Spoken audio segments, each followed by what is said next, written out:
Hi, this is Michael Buffer, and welcome to the BoxHard Podcast. Hello, everyone. This is Mikey Garcia. This the monster from the swamps, Regis Rougarou Program. Hey, what's up? This is King Carlos Molina, former IBF world champ. This is Michael, the Bounty Hunter, 2012 Olympian and your people's champ. This is Charlie Edwards, flyweight champion of the world. This is Fast Eddie Chambers, and you're listening to the BoxHard Podcast with my main man, Joey Coastman.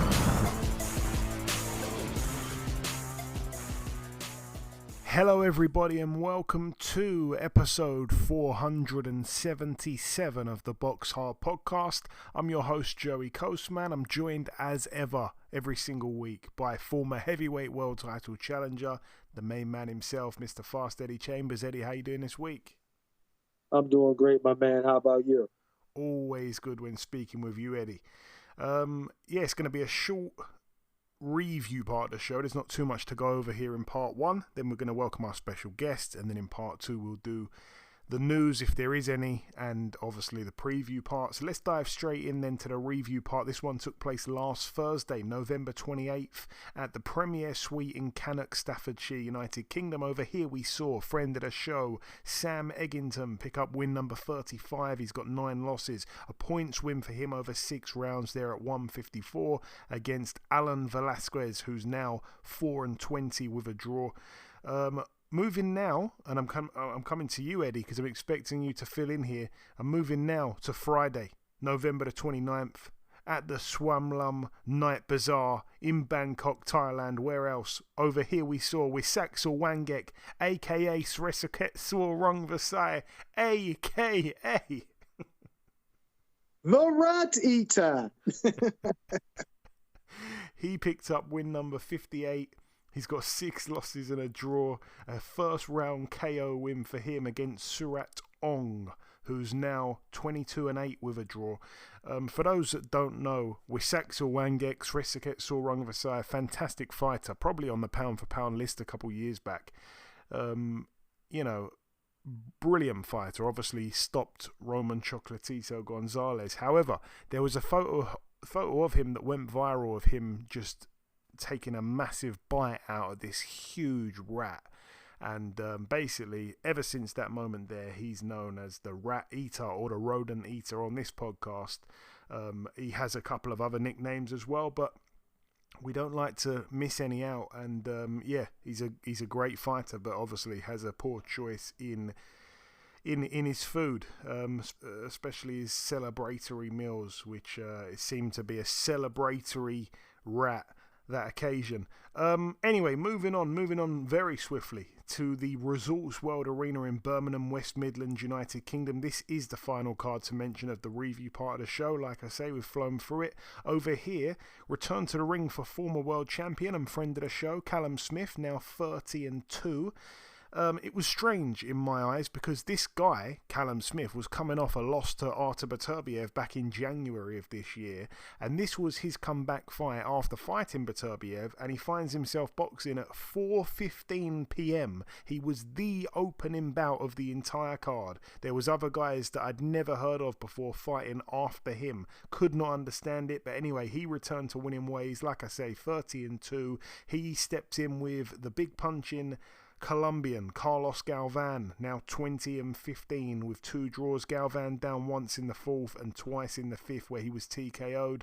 Also on the card, we saw Conor Walker move to 14-3 with a draw, a unanimous decision over 10 rounds against Lewis Ritson, now 23-5. He's definitely hit a bit of a rough patch now, Lewis Ritson, it's sad to say, but that seems to be the way it is. We all expected this one here to steal the show. It was supposed to be a fantastic fight, it was going to catch fire, and there was no way it couldn't have been a barn burner. It did, though, take quite a while to get going. I think Lewis Ritson left it very late, especially kind of like the last 2 rounds where he really seemed to empty everything out. And he had a lot of success in the last round. He's definitely hurt Conor Walker there. But, I mean, prior to that, like I say, it was a bit disappointing from Ritson, who just took too long to kind of get going, like I say. Conor Walker, credit to him. I think he's having a really good time at the moment in his career. Even in his losses, he's picked up a lot of moral victories and pushed some good fighters close and upset the odds. And here he was the odds-on favourite, but it was a good win for him, a good name. And Lewis Ritson has still shown enough where I'd say he's still got a couple big nights in him, even though he's racked up about 4 losses in his last 5 fights or whatever it is. So I'm heartbroken for Ritson, because he actually broke down in tears after the fight in the dressing room. I saw an interview where he actually, burst out crying. And it's sad to see a fighter in that position, obviously. He seems like a good guy. Got into boxing in the beginning for very genuine reasons, and had a reason. And obviously now, I don't know if, circumstances have changed. I'm sure they have done financially for him, but something's not quite the same. But like I say, he does still offer something, I believe. So he's probably got 1 or 2 left in him, and he's not disgracing himself in these losses. I did say on last week's show, Conor Walker to win on points, 3-1. Couldn't understand why the odds were so good. Well, if you would have listened to me, you would have picked out a 3-1 winner, because that is what happened. Also on the card, Cameron Vuong moved to 7-0, a unanimous decision, which was quite surprising, over 10 rounds against Gavin Gwynn, now 17-4 with a draw. Gwynn cut under both eyes. His left was cut in the 4th round by a punch. I felt that Vuong was extremely fortunate to get this decision. That it has to be said. It's just as simple as that. Very, very, very fortunate to get the decision, especially unanimous, by the way. Gavin Gwynn put the pressure on Vuong from about the 2nd round, and he did not stop. He did not stop at all. He was just walking forward, but not just walking forward ineffectively. He was walking forward effectively, putting the pressure on, smothering Vuong's work, getting right up close on his chest, and just turning it into a phone booth fight, really, as you'd say. And completely dominated the fight. I don't understand. I mean, Vuong was landing some nice eye-catching shots here and there, but they were few and far between, and I don't think Gwynn was getting enough credit from the judges for his constant pressure. He did not stop, and I was left at the end of the fight scratching my head thinking, what more could he have done to win the fight? He completely dominated the fight. I do not understand those scorecards at all, and I think he'll feel extremely hard done by, and I want to see him back in a big fight, because I don't want him to lose out on a big opportunity, because he is kind of at that stage of his career where there wasn't much on the table, and that's probably why he took this fight, because there wasn't too much for him to gain from a win over Vuong, who'd only had 6 fights. Again, credit to Vuong for the massive step up, fighting a former European champion or whatever Gwynn was. So yeah, credit to Vuong for that, but I do think he lost the fight, and hopefully Gwynn is thrown another bone after that controversial loss. Also on the card, we saw Kieran Conway move to 22-3 with a draw, a split decision win over 12 rounds there for the vacant Commonwealth middleweight title against Ryan Kelly, now 19-5 with a draw. Closer fight than it really should have been. I mean, Conway took a long time to get going, and I was very surprised by that, because Conway, like I've said on many occasions, extremely underappreciated British fighter who, for me, has been slung in time and time again in the opposite corner, in the B-side position, to lose, and they've thrown him in hard fights, and he's come out on top, and he's earned his stripes massively now. And obviously here, this was one of the rare occasions where he was the guy who's the favourite, he's the guy who's expected to win, he was in the home corner, and after about 2 or 3 rounds, I was a little bit worried. The odds started to closen up, when I looked at him live in play, and he lost probably the first maybe three, maybe even 4 rounds in a row, but then he started to take over, and finally he showed us what he's all about. So a good way to close out the fight, but like I say, a little bit too close for comfort there.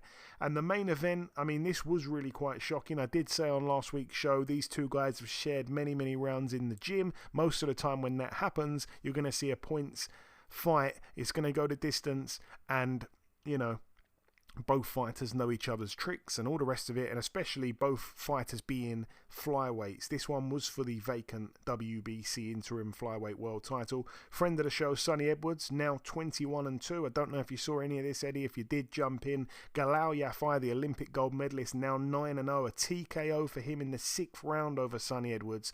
Shocking. Really, really, really shocking. Obviously, Galal comes out in the first round, and I'm not entirely sure that we saw a replay now, I can't remember, but he catches Sonny with a big shot within the first few seconds of the fight, and Sonny goes down and pops straight back up. Referee doesn't give Sonny a count at all. So I don't know if, again, we did see a replay or not of that, but to me, definitely could have been called a knockdown. It did look like his glove touched the canvas as he sprung back up. So that really was the writing on the wall moment for what was going to be happening after that, because Galal Yafai did not let up, and he completely, battered Sonny Edwards really from pillar to post. In the second round, Sonny Edwards went back to his corner. His corner said, "What's going on? Are you okay?" And he said, "If I'm going to be honest, I don't want to be here." That's what he said to his corner. Again, if you haven't seen it, Eddie, I don't want you to give too strong of an opinion on that, because a lot of people are saying, well, the corner should have stopped it at that point. Then there's a hell of a lot of fighters that are saying, no, your corner needs to know you well enough in those moments, needs to try and give you a chance, try and talk some sense into you. And obviously they did wind up sending him back out. And after that, he did have some success here and there. He was making Galal miss, making him pay, and showing us the Sonny Edwards that we know.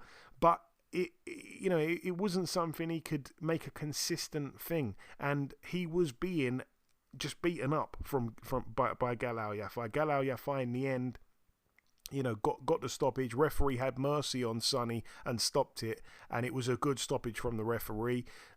It was just so one-sided. It was very, very surprising. Like I say, Galal, what a mega statement there. That is a mega, mega, mega statement for him, who again is very experienced as an amateur, but as a pro, not very experienced. Was a massive step up. He's got him out there quicker than Bam Rodriguez. I mean, you could not have made a bigger statement if you're Galal Yafai. Sonny Edwards, of course, in the ring, retired right there and then, and said he hasn't had the love of the sport for the last year or so, or maybe even 2 years. I can't remember now what he said, but he's decided to retire, and he's a very honest fighter. No matter what you think of Sonny Edwards, there's a lot of people that do not like him for whatever reason, but one thing that you cannot deny, he's always been very, very honest and open, and I tend to believe what he's saying there. I think that could be it for him. Like I say, he's always been honest, and it's a massive blow to British boxing, again, regardless of what you think of the man's character.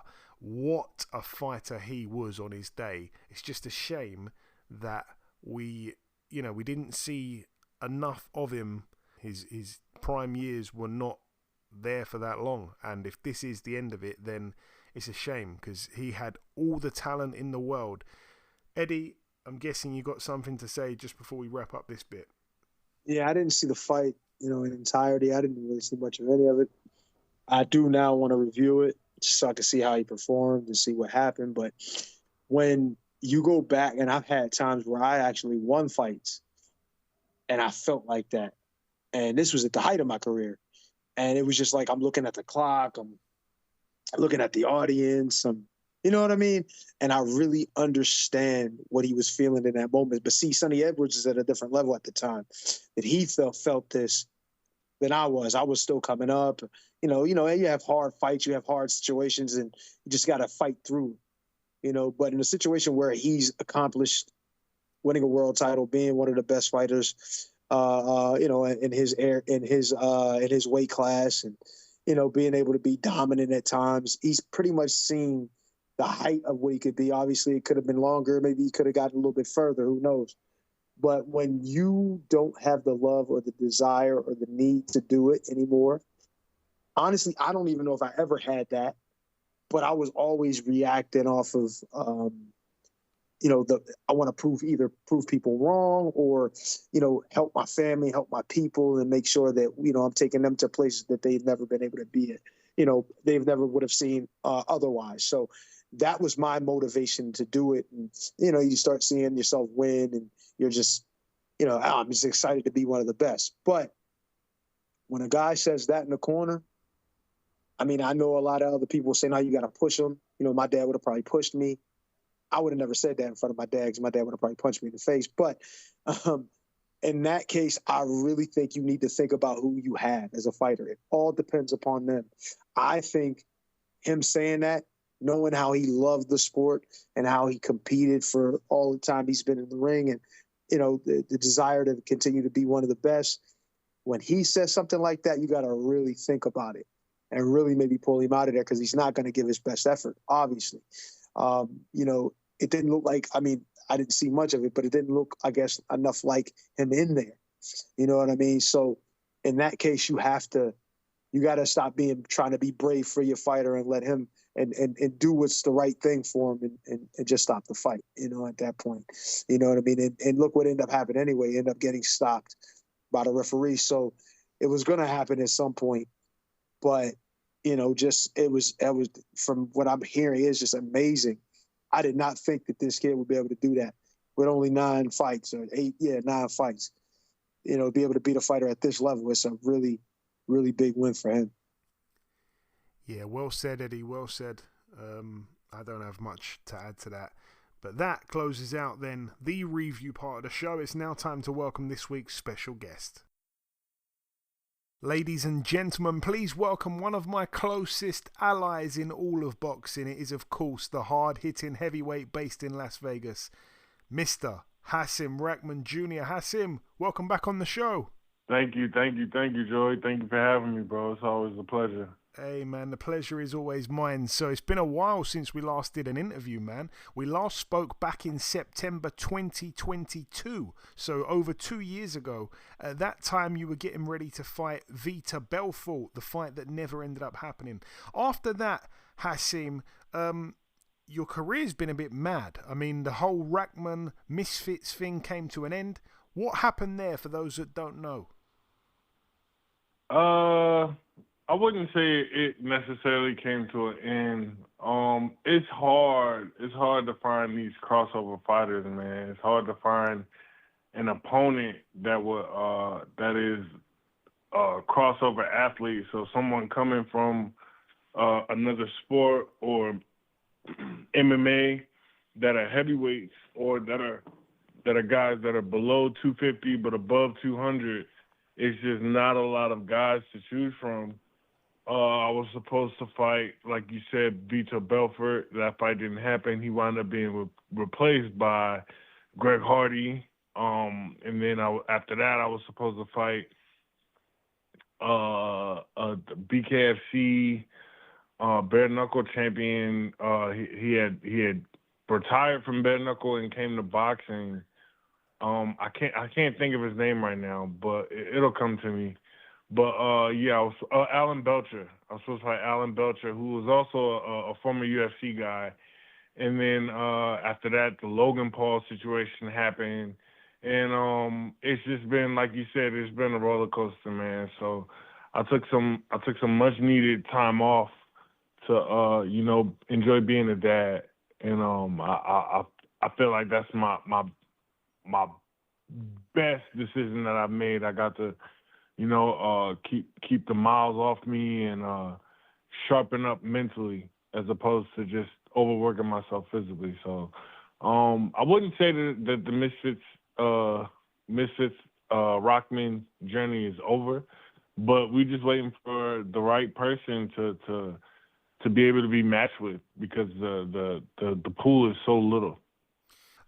Talk to me as well briefly about this Team Combat League stuff. I know the 1 round fight stuff. I was never a fan of this ever, but I don't know. How do you look back on that now? I'm not really a fan of it. It's really not boxing. It's more like a fight. It's almost like comparing a fight to a bare knuckle match. It's 1 round, and it doesn't give you time to dissect your opponent. Doesn't give opponents time to figure out each other, and none of that. It's just, there's no science behind it. It's just 1 round of action. And now, Action packed, yes. A lot of fun rounds that you'll see, but as far as being a fighter in it, it just wasn't. It wasn't something that fit me.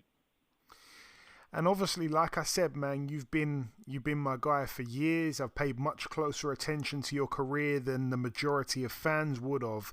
That weight difference that we touched on in the Greg Hardy fight, 100 pounds, you're still the only person he didn't manage to stop, by the way. It's not as bad as it looked. But at one point, we were going to see you fight Jake Paul. We had the press conference. It was super exciting. You were set to make a huge amount of money being a part of that influencer boxing scene. I mean, wow, God knows what could have happened. Obviously, we all know why it didn't happen. But some people feel like in recent years, you have fumbled the biggest bag in boxing. How do you feel about that opinion? I feel like, a lot of people don't know how much money I was going to make, which I made it a point to say so in the press conference that I was Jake Paul's least paid opponent. I was making the least amount of money out of all the opponents that he had ever faced. And the money that I was going to make in that fight, I've already made that back. I made that back with the Greg Hardy fight. Misfits took great, amazing care of me. And I don't know if they felt that way, that, I missed out on that money. So, they gave me a 6-figure deal, and hopefully there's more to come. But as far as fumbling the bag, I'm not entitled to anything that God doesn't want me to have. So if Allah didn't want me to have that, he wanted me to have something more, or he just wanted me to have enough.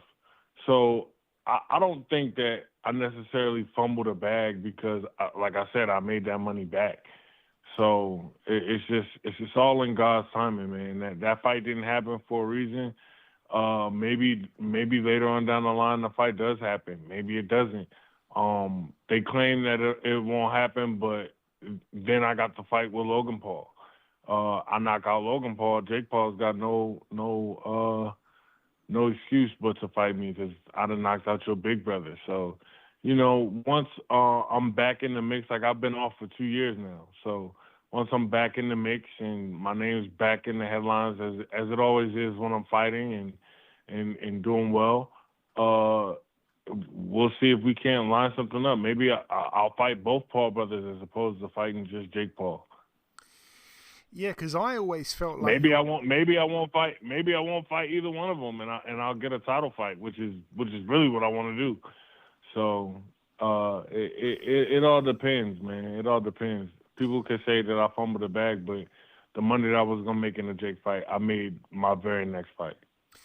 No, you've got a positive way of looking at things there. I always felt like your inactivity was harming your career. There were times where you were inactive, then you were active, then you were inactive. It was a little bit stop-start. The good thing is that you are back active now. You had, as you said, 2 years out. You've now boxed twice within 3 weeks in 2 different countries. For those who didn't see those 2 comeback fights, Hasim, tell me about them. They were exactly what you said. They were comeback fights where I was getting the rounds, and I was, more so getting the ring rust off, as opposed to anything else. I wasn't out there looking for, a highlight reel knockout or anything like that. Now if the knockout comes, the knockout comes. The one in Colombia, I felt like was easily like a boxing masterclass. I just boxed the guy. He was much different than what I had prepared for. He was much different than what was on paper. But the fight in Atlanta, the next fight, I felt like it should have been a unanimous decision, but it was a majority decision. And I looked at the scorecards myself and seen which rounds that I didn't get on the judges' scorecards, and that was my first fight actually being cut. So the rounds that I didn't get was the round that I got cut in and the round after. So it was a 4-round fight. So it was the second and third round. I got cut in the second and third round. So I don't know if my mannerisms swayed that particular judge, but I won the rest of the rounds on the other two judges' scorecards, so it wasn't that much of a big deal. But I'm very precise in my boxing, so I wanted to see exactly where I went wrong, what I did, and I'm glad I got that experience to know what happens when you have a cut. And luckily, I was lucky that the cut wasn't caused by a punch; it was caused by a headbutt. One, and then two, I was lucky that the blood wasn't streaming directly into my eye. Which, when you see that, you don't think that it's affecting a fighter, but it really could still deter your vision, even if the blood is not going directly into your eye. No, for sure. And Hasim, tell me about, because I've seen the weight that you weighed in at for the first fight, and then the second fight is something. What's gone on there? There's such a big increase. I believe that there was something wrong with the scale. That's just my belief. That has to be the case, right? I think that. Yeah, I think that there was a misread or something on the scale. I'm right now on my scale this morning. I was 235. So I don't know how my weight just jumped up that crazy. Also, I was fully clothed with stuff in my pockets, but that's only about 5-6 pounds. That Exactly. Was about 20 that's what I pounds was thinking. So that's what I was thinking. I don't how know where. I don't know how. I have no idea how the scale said what it said, but at the end of the day, I'm a heavyweight, so it wasn't really that big of a deal. But still, I'm still, like I said, I'm very particular about, my career and how things go. But that's just it'll make it look better for me once I fight for a Bridgerweight, anything. It could be a minor title, it could be a major title, a ranking, a number one spot. It could be anything. That's the division I'll be competing in. So people will be able to see the progress I've made from allegedly 261 all the way down to 224, which it's happened to me before in my career where I looked at the weight that it said for me, and it was like, I think it was like 268 or something like that. And I'm like, well, I'm nowhere near. Hold on, let me look 1 second for you. I'll give you the exact weight it said. It says on BoxRec that I weighed 269 pounds. I've never been 269 pounds a day in my life. But like I said, there's either something wrong with the scale or a misread or something like that. I don't know. But I don't complain. I just come to fight, man. I just come to fight, and whatever the scale says, it says. Yeah, I mean, like I say, for those that don't know, obviously Hasim had 2 fights in November, one weighing in at 227, the second weighing in at 261, and I was thinking, like, even if you have things in your pocket, I just couldn't understand that. The scales must have been way off, or maybe I was thinking maybe one of your dad's arms around your shoulders could have potentially got you to that. His arms are huge. What do you want to do next, Hasim? I know... It's a funny situation. We're on the phone now, and you sent me a video earlier where a fan came up to you and was talking to you about me. yeah, that's funny, right? Funny how life works. But yeah, tell me what you want to do next. Right now, I'm just focused on, like I said, I took some time off to get my mental together, so. Now it's the physical part. So now I'm getting my physical together, getting my timing back right. Like what those fights have done for me. Those fights got me some good rounds in the ring that I've learned from both of those fights. I learned definitely from the more recent fight in Atlanta that if someone doesn't belong in the ring with you, you don't let them stay in there because you never know what could happen. I feel like if I would have pressed on the gas the way I should have, the fight would have been over with in the first round, and or earlier in the second round, and I never would have got cut from a headbutt. So now I feel like for what I'm doing next or what I'm doing now, I'm learning, and I'm just looking forward to making noise in the Bridgerweight division. And talking of making noise, I feel like 2025 quite simply has to be a big year for you. Every December, everyone that we interview or I interview in the month of December gets asked the same question. What's on your Christmas wish list for your career in 2025 in a realistic world? I know you're a Muslim and you don't celebrate Christmas, but still tell me, what's on that wish list, Hasim? You're the first person I'm asking this question to this year. For my wish list for 2025, I'm wishing for a top 10 ranking. I'm wishing for a top 10 ranking so that we can go ahead for a title in 2026. I think that's very realistic. That's at Bridgerweight, obviously. Yes. Yeah. Okay.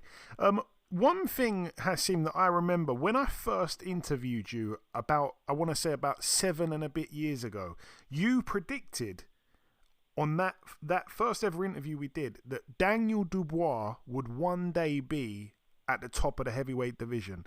That prediction has ended up coming true. He's fighting Joseph Parker next. We've seen that big card announced in Saudi for next year. How do you see that fight going? I'm glad that you reminded me of that, because I've been been watching Dubois for a long time, and I even said that before there was even a Bridgerweight division. But Dubois has always showed, at least to me, he's shown what it takes to go ahead and be atop the division. That fight is very tough to call, because you have a steamroller, a bulldog in Dubois, and then you have somebody who's proven that they can not only take the shots, but they can also box in Joseph Parker. I think in that fight I'm going to take Joseph Parker just because of his history. They both have experience. They both have been at this level. But the way that Parker looked against Wilder just showed me that he definitely can neutralize a heavy shot. He can keep moving. And to be honest, I think that Joseph Parker's biggest weapon is not in anything he does physically. It's his corner. He has a very, very well-known former world champion, Andy Lee. That he works with, and I think that with Andy Lee in his corner, I don't put anything past Joseph Parker. I think he can beat pretty much anybody that's out there. That's just really how I feel. Yeah, I love their partnership as well. Obviously, we saw Parker as well beat Zhilei Zhang. He was a bit shaky there. Obviously, got dropped a couple of times. That's my only real concern. I remember as well. I remember them times, man, when we used to both be watching boxing and texting each other and all that, man. I miss them times. That was hilarious. We watched a few Zhang man, fights. You my guy. You go always hit me anytime, man. You know you my guy. My last real question for you, Hasim. Fury Usyk, the rematch, just a couple of weeks away now, man. Who wins that? What's your latest prediction? Yeah, that close.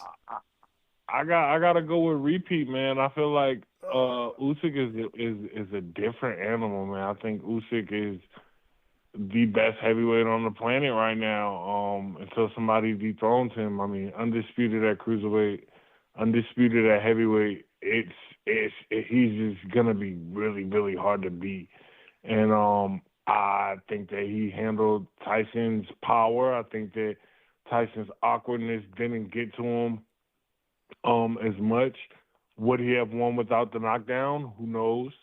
Would he have pressed a little bit more if he didn't get the knockdown? Who knows? I think that he has a lot left in the tank, more than he lets on. And I see him winning the rematch. I just think that the way that he fights, the way that he approaches the fight game, it's remarkable. And I can't wait to see the fight. If Tyson Fury winds up winning, fair play to him. But it's just hard for me to see anybody beating Usyk. I think there's some tough fights out there for him, but as far as like for sure, you can bet the bank on it, like them beating him. There's maybe two guys that come to mind that where I'm like, okay, they'll give Usyk a run for his money, but outside of those two guys, it's not really. I mean, the way he handled Anthony Joshua, the way he handled Fury, I think that the way to beat Usyk is not going to be in size. It's going to be in skill and technique, and there's not a lot of people that can match him with that. And also the way he beat Daniel Dubois as well. Hasim, who are the two guys, just briefly, who can give him issues? Two guys that will give him issues. I think one is in size. I think the one guy whose size would give him issues, even though that may sound a bit contradictory because of what I just said, but I think that his size and his skill are up to par to give Usyk a good fight. I think he gives Usyk a very good fight, and that's Martin Bakole. I think Bakole gives him a really good fight. He's tough, he's rugged, but the other guy is the guy that beat Bakole, and he actually gave Usyk what I think is his maybe not his toughest fight, but his best chess match. I think he gave Usyk his best chess match to date, and that's Michael Hunter. Yeah, absolutely. Yeah, it was a great fight, and Mike started that fight really well, just unfortunately ran out of gas in the second half. Right, just before we wrap things up, Hasim, I just wanted to ask, obviously it's been a long time, is there anything else that I might have not touched on that you wanted to speak about before I let you go? I think Jake Paul should fight. I think Jake Paul should fight. Even if it's not me, he's got to fight somebody. I think that has to happen. I mean, he was just in there with a legend, and it wasn't very good for. It didn't turn out too good for the legend. So I feel like I really feel like I really would love to avenge Tyson for that, but whoever it is, I just want to see him fight a live body. We've seen what happened when he did fight a live body. He lost. So, I'm rooting for him though. Go Jake. Go get the Tommy rematch at least. I mean, at bare minimum, get the Tommy rematch. But I think that's a really, really big thing in boxing right now. Obviously, they just did like the biggest fight as far as views and that type of thing, views and streams and all those. I think that the world is ready to see him against a live body. Other than that, I just want to bring more attention to the Bridgerweight division. I think it's something that somebody could grab a hold of and really make some noise and really create some big fights, because there are heavyweights out there who aren't what's his name, Zhali Zhang.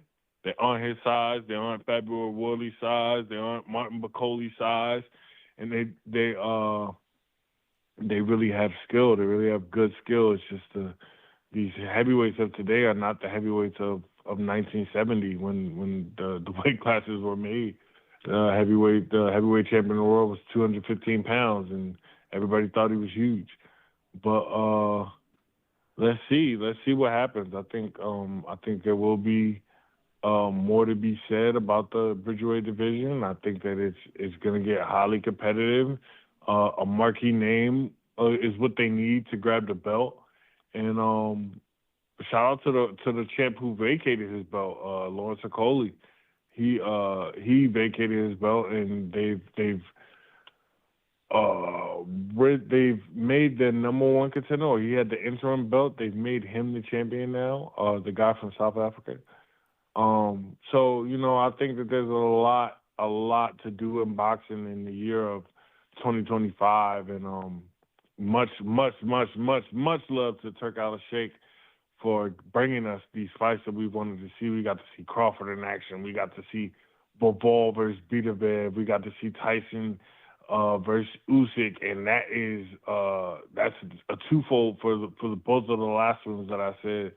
They both have 2 fights within eight or 9 months of each other. They've all fought, and it wouldn't be possible without him. So I'm loving these fire cards that are coming, and I hope to be a part of them coming next year. I hope to eventually land myself on the spot.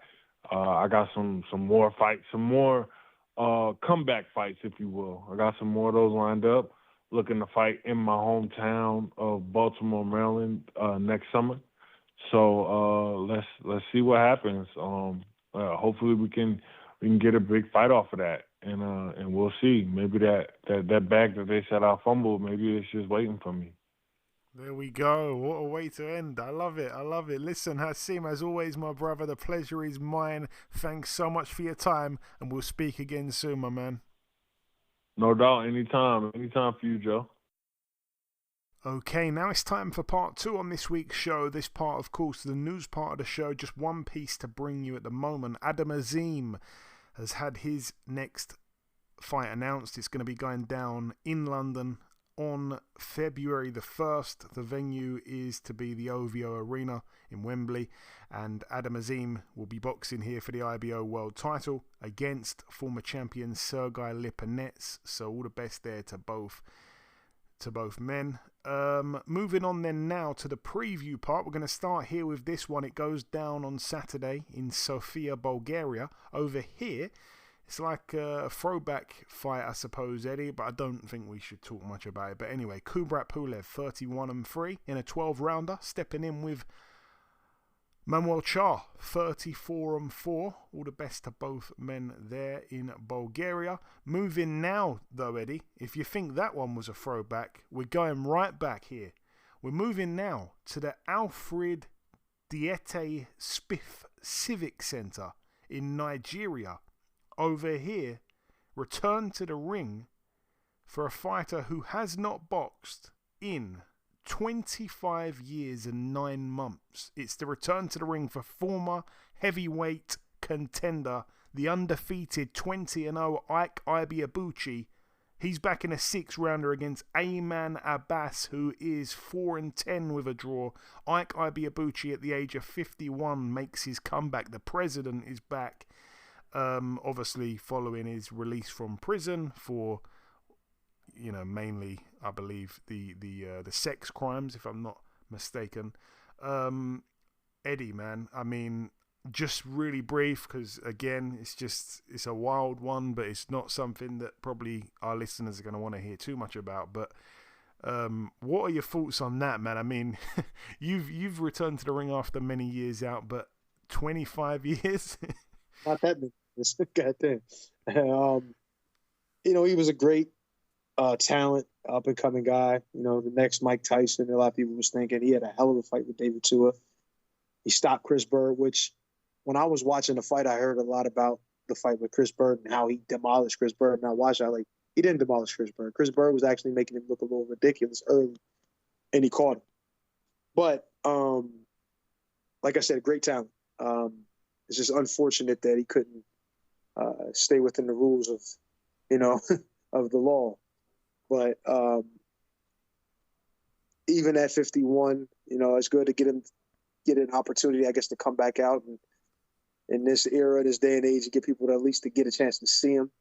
I mean, obviously, it's not really the same Ike Ibeabuchi that we're going to remember because he's quite a bit older. But at least he's going to be able to get in front of some fans and maybe, his people, I guess, in his, hometown or his home area, you know what I mean? Let them, kind of get behind him a little bit. Something, I guess on the bucket list for him, after being away for so long and feeling again how it is to be praised and, have everybody patting you on your back after a good fight and things like that. So, good for him to get back out there. But, I hope we don't see him too many times because I don't want him, even though I'm pretty sure he doesn't take in a lot of punishment in prison, but because he hasn't been fighting. But I would hate to see him try to get in there and try to fight a lot of young guys and end up, getting in there and embarrassing himself or hurting himself. You know what I mean? That's what we don't want. But if he's capable, hey, let him go like anybody else. But it's just crazy to hear it. But I kind of want to hear what the result is. I just want to and I even want to see it a little bit just to kind of see what he looks like, getting back in after so many years. But yeah, it's interesting. Yeah, it'd be interesting. He could wind up being a Jake Paul opponent. You just never know. But I wouldn't mind seeing Ike Ibiabuchi, Eddie Chambers in 2025 somewhere. That's just me. Moving on. Moving on now to the Coliseo Roberto Clemente in San Juan, Puerto Rico. Over here, we have a DAZN card. It's Eddie Hearn bringing us this one. On the undercard, we have Henry LeBron, 19-0, stepping in with Christopher Diaz, 29-4. I think Diaz is from Puerto Rico, so yeah, a bit of a homecoming for him, if I'm not mistaken. I think he is. This one's for the IBF Latino Super Featherweight title, which is vacant, and the WBO NABO Super Featherweight title. Also on the card, the man with the best teeth in boxing, Mark Castro, 13-0, back in a 10-rounder against Agustin Quintana, who's 20-2 with a draw. And then all eyes to the main event, Liam Parrow of Australia, 25-0, coming off that brilliant win last time out, the upset win against Subriel Matias. He's back in Puerto Rico, which is pretty much his adopted hometown now, or his adopted home nation now. He's back there defending his IBF world title, which he took off of Matias in the same venue, I believe. He's back here, and he's stepping in with Richardson Hitchens, who's obviously undefeated, 18-0, and was ticking all the boxes, man. Certainly one to watch, nailed on to become a future world champion. Then he had the fight with Gustavo Lemos, and he was pushed very close, and a lot of people felt he was very fortunate to win that fight, including myself. And Richardson Hitchens has been on the podcast a couple of times. He's a good guy, he's a nice guy, I like him a lot, but it was very fortunate for him that he got the decision that night. And then we saw what Keyshawn Davis did to Daniel Lemos, took him out. And following that, and obviously Liam Parrow, I almost forgot to mention, doing what he did to Matias. Liam Parrow's now the favourite against Richardson Hitchens, but I tell you what, stylistically, I think Parrow is more suited to Matias. I think it'd be interesting to look at the odds, and I am quickly loading them up now just to be sure and just to be accurate. They've got it very close, actually. They've got it very close. Liam Parrow's the slight favourite. They're not expecting a knockout here either way. Both guys are 5-1 and 15-2, but they are expecting it to go to decision, and 6-4 is the odds on both guys. So that's interesting there. If you fancy Richardson Hitchens at 6-4 for a decision victory, I think that's a good price. I might jump on that one, to be honest with you. But like I said, I think stylistically, Liam Parrow with his skills up against the come forward, super aggressive Subriel Matias, I think his skills work better against that style. I don't think we're going to see that. I think this has the makings potentially of a bit of a boring / tactical fight. And like I say, I wouldn't be surprised to see Richardson Hitchens come out on top here. I'm hoping he wins. It'll be another world champion for the podcast. It'll put us on about maybe even near to 150 different world champions now. So that would be a milestone, man, in all honesty. I've kind of stopped counting. Moving now then to the card that goes down at the Wembley Arena on Saturday. Now, this one goes down, of course, on TNT. It is a Frank Warren show.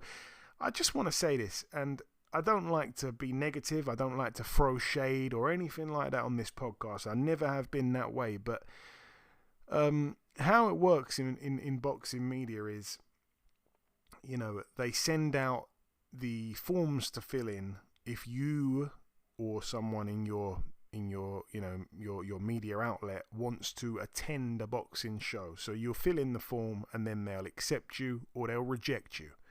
Now, I've been going to Frank Warren shows since 2014. I had a look in 2014. So what's that? That's 10 years now we're almost in 2025. So I've been to many Frank Warren shows over the years. Honestly, my collection of press passes is uncountable. So I've been to loads and loads of shows up and down the country for Frank Warren. But the problem is, the guy that works as the media guy, they start to know you on a personal level. But then if that guy leaves the job and then some new media guy comes and takes it over, then you have to kind of start from ground zero. Problem is, there's a lot of people in boxing media, especially in the UK, that, how can I say this? I'm trying to say it in a PG way, but they're bootlickers. There's a lot of bootlickers in the UK boxing media scene. Now, I'm completely not like that. So because I'm not like that, unfortunately, I suffer from not always having the best relationships with these guys, because I'll say hello. I'm obviously nice and pleasant, but I'm not gonna start complimenting your clothes and saying how cool you look and, trying to get you to follow me and text me and, go bowling with me on a weekend. It's not something I do. So anyway, over the years, when a new media man comes and takes over the job, you have problems for a while until you get that good relationship. And that good relationship usually comes from someone else putting a word in. For example, I'll be close with a Frank Warren fighter, and then that fighter will go to the media man and say, "Hey, you got to look after that guy. He's been doing this a long time." So anyway, a new guy took over the job at Frank Warren a few months ago, because the guy before him was putting me in every single show I applied for. Whatever it was, I was going to every show. I can't remember the last Frank Warren show I went to. It might have been Joyce Chisora that I was at. But after that, they got a new media guy. He took over, and I was rejected in my first attempt to go to the next Frank Warren show. Now, the next Frank Warren show was Dubois Joshua, but I understand that there's obviously a lot of promoters that were involved in that. Ben Shalom, Eddie Hearn. They've still got a set section for the media, and they have to accommodate all of their favorite media outlets within all of those promoters getting all these requests for media. So I can understand why maybe they could knock me back on that one. But I've applied to go this weekend and they've rejected me again. And like I say, there's plenty of media outlets with nowhere near the following that we have. They've not been in the game for as long as we have. We've been doing this podcast now for over 10 years. Sorry, not over 10 years, over 9 years. We're going into our 10th year. So it's a bit frustrating sometimes, like I say, but I'm quite gutted. I mean, let's be honest. Sam Noakes is on the card. You'll be very hard pressed to find another member of the media that has a relationship with Sam Noakes like I do. So it's just a shame. But like I say, I'm not one of the guys that's going to start getting on my knees for anyone or bending over backwards, and God knows what these people are doing. But it's a shame, man. It's a shame not to be a favourite or nowhere near the favourite list. I'm kind of down the bottom, but it's a shame. It's a shame that fighters are not making these decisions, because my relationship with all these fighters that the listeners have had, the pleasure of listening to these interviews for years and years and years, a different fighter every week, all those world champions. It's a shame, because I got some brilliant, unbreakable relationships with fighters, but again, I don't do overtime trying to, wet everyone's beak or whatever it's called, with all the other guys that are not fighters. So it's a shame, and I'm going to suffer for that, but I'll be tuning in on the TV and watching it, and that's just going to have to be as close as I get to the action. But it is sad. It's very sad, because like I said, there's a lot of people there that they're newbies. They don't know as much about boxing. They haven't been in boxing longer than me. They haven't got the connections I've got with the fighters. They haven't been in the game as long. It's like I say, I'm not bitter towards them personally. I just think the people making the decisions are making the wrong ones, and it's sad to be on the receiving end.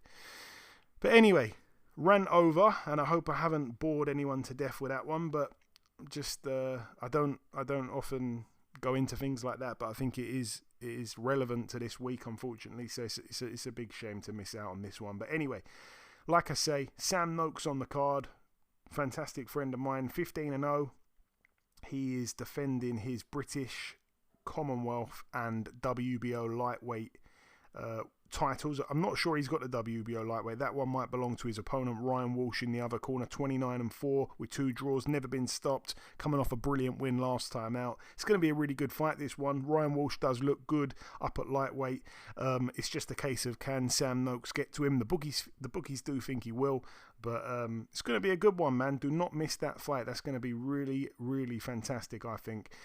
Also on the card, again, another really good fight, and I do praise Frank Warren for this card. It's a great fight. It's a great fight card. Brad Pauls, 19-1 with a draw, back in the ring following his victory over Nathan Heaney.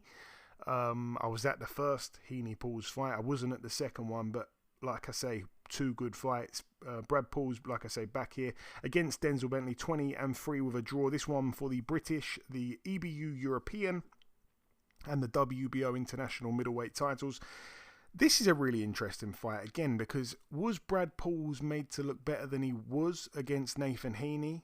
Was Nathan Heaney... I don't know. I mean, both guys have fought Nathan Heaney. That's just crossed my mind now. Nathan Heaney obviously upset the odds massively against Denzel Bentley, and then lost, well, had a draw with Brad Pauls, didn't he, in the first fight, I think it was.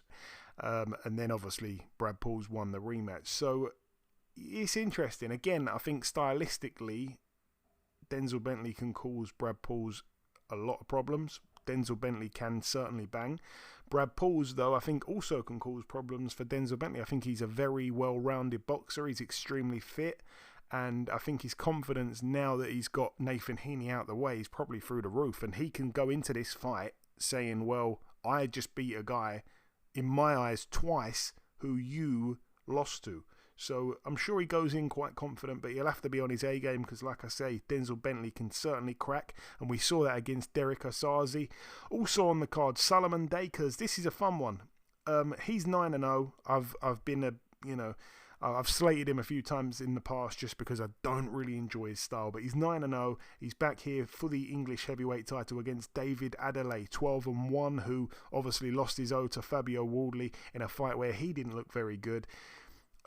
I'm hoping that this one doesn't go the distance. It would be nice to see these 2 heavyweights get it on and we see someone get stopped. I don't mean that in a brutal way. I just mean this should be, hopefully will be, an exciting fight where both guys throw bombs and maybe it ends in a stoppage. But again, it has the makings as well to possibly be a hug fest and a really boring fight that winds up going way too many rounds, and by the time we get to round 10 it feels like it's round 75. So hopefully it's a good one there. Also on the card as well, in his Frank Warren debut, Lawrence Okoli, also his heavyweight debut as well, 20-1. He steps in with Hussein Mohammed, who's 18-1. All the best there to Big Lawrence. That's over 10 rounds. Also on the card as well, Alois Yumbi, 8-1 in a 10-rounder here at Cruiserweight against Lewis Oakford, who's 6-1. All the best there to Alois. And friend of the show and brother of Sam, Sean Noakes, 8-0, stepping in with the 14-0 with a draw, undefeated Matthew Rennie. Somebody's O must go there for the English welterweight title at 10-rounder there at welterweight. All the best to Sean Noakes. I did almost forget, Pierce O'Leary's supposed to be on the card as well, 15-0, no opponent for him just yet. And Royston Barney Smith as well, 12-0, back in an 8-rounder here against Andres Navarrete, another Latino victim for Royston Barney Smith. He seems to, like fighting these guys from South America. Navarrete, though, is 12-2. Moving now then to the final card to mention. This one goes down, Eddie, at the Footprint Center in Phoenix, Arizona, USA. It's going to be live on ESPN. I'm really looking forward to this card because I like the 2 main fights. Thoroughly looking forward to the 2 main fights. Let's get on to the undercard firstly, though. We're going to see Richard Torres Jr., 11-0, back in an 8-rounder here against Isaac Gutierrez, who is 18-1 with a draw. Richard Torres we last saw against Joey Dawejko, if I'm not mistaken. But yeah, this guy Isaac Gutierrez, he's got 15 KOs himself. He's a Mexican heavyweight. His one loss came to Jermaine Franklin, who for me is a very underrated fighter.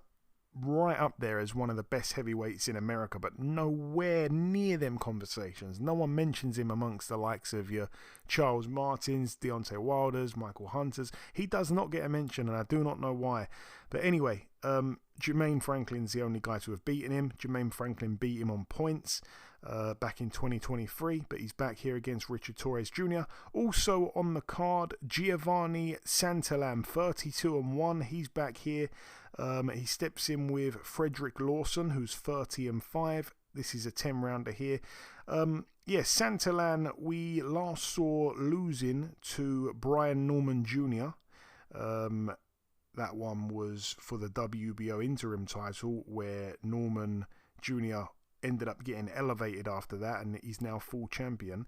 And Frederick Lawson, I remember seeing him fight Virgil Ortiz, got stopped in a round, and it was quite controversial. He come back after that, lost to Alexis Rocha. So he's coming off 2 back-to-back losses. He steps in with Giovanni Santillan, so both guys coming off losses there. Also on the card, this one deserves a mention, I think, as well.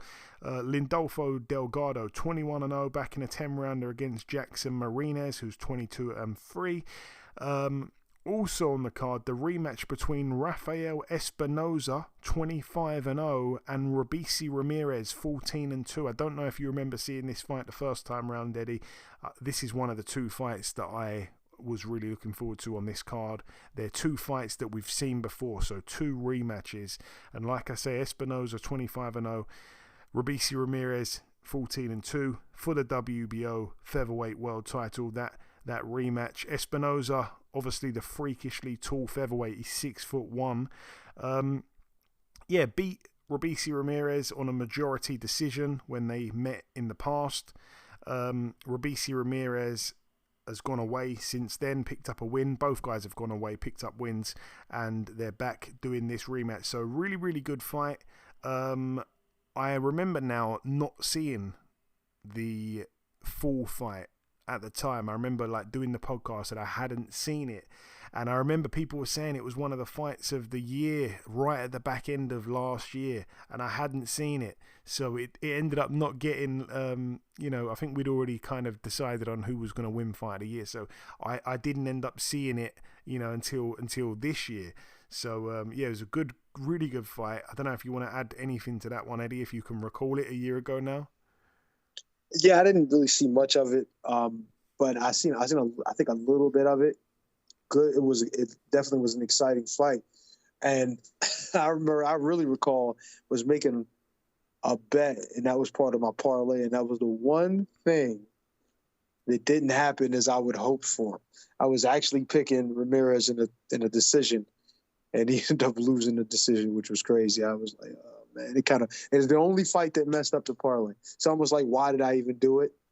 But I figured it was, he had obviously a good shot at winning. He was a good boxer, but the other kid was 6'1". Damn. But yeah, that kind of messed up my parlay. But other than that, that was the most memorable part about it. But yeah, I wish I could forget it. But yeah, it happens. Yeah, man, 6'1" featherweight. When you think of that, Eddie, that's a guy who is, almost half of your size, and it's a bit mean, but he's a lot. He weighs 70, 80 pounds less than you, and he's 2 inches taller than you. Joe. Yo, you know what though? He is if you think about it, man, he's what, 130 pounds? Yeah. Yeah. You're about right. Yeah, you're about right. Yeah, he is. But he's 2 inches taller. Sorry. He's a featherweight, so 126 pounds. But yeah. Yeah. So yeah, you know what? He's 80 pounds. He's about 80 pounds right now. There we go. And 2 inches taller. Don't forget that. Our listeners don't know that Eddie's officially 6'1", but he gets really mad if people say he's 5'11". And when I found that out, I've been saying he's 5'11" for years.